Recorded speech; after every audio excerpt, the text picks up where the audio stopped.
What's up, Meta Nerds? This video is all about the OOM-Series Battle Droid. What made them different from their B1 Battle Droid cousins was that they had specialized programming, which made them better pilots for all kinds of vehicles and vessels. Subtle hardware and software differences make it so this droid is quicker at processing data and transmitting through various control systems. They were developed by Bactoid Combat Automata, the same company that made the regular B1 Battle Droids, but the OOMs actually came out first. They were the same size as the B1 at 1.91 meters, or about 6 foot 3 inches. And there were actually 3 different subcategories of OOMs. There was the Command Battle Droid, which was identified by yellow accents, Pilot Battle Droids, which were blue, and Security Battle Droids, which were red. Pilot Battle Droids were seen on almost every transport, carrier, or destroyer, and they would assist the ship's computer in navigating and could make course adjustments when needed. If they were in combat, these droids could manually take over the ship and hopefully take better evasive action.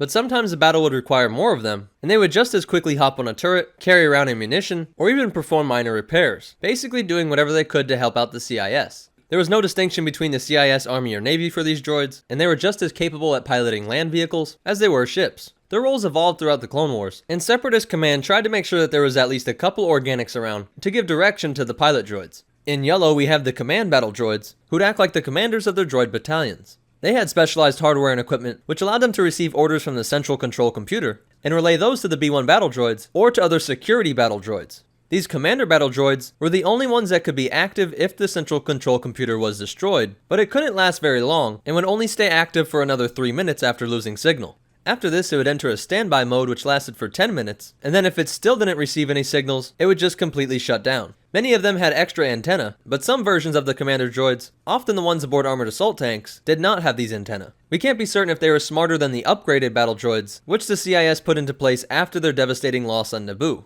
And last, and kinda least, are the red OOM, the Security Battle Droids. Like their name suggests, these droids did security work on large capital ships and important buildings controlled by the CIS. They were often led by a single OOM commander droid. They were actually the first group of battle droids that we see when they confronted Qui-Gon Jinn and Obi-Wan. Not exactly a terrifying and battle-hardened force, you can actually see these droids shaking as they wait to see if the room was clear. Despite this embarrassing event, the OOM security guards would be used throughout the Clone Wars, and in a way they most closely represent the original idea for a B1 battle droid, which was originally just meant to be security on ships, providing overwhelming numbers of cheap droids, which could act as a deterrent for pirates, and worst case if you were boarded, were capable enough to just shoot down a hallway, and hopefully force the marauders to leave. And we only have a couple cool facts and behind the scenes stuff. One is that, in a way, you could look at the OOM commanders as being the proof of concept that could save the B1 battle droid. Because they already had a technology worked out in a B1 frame, when they realized what a big mistake it was to have all of your infantry turn off at the loss of a signal, they just upgraded the technology of the OOM commanders, and were able to fit that into the similar frame of the B1, making it so that this mistake could never happen again in the Clone Wars.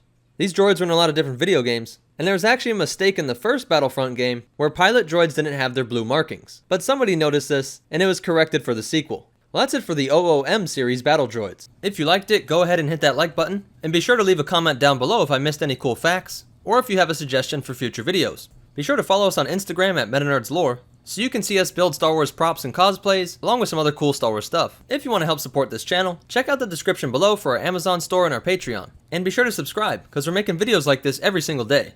But more important than all that, remember, always buy your battle droids a lifeline, just in case they fall and can't get up. And the Force will be with you, always.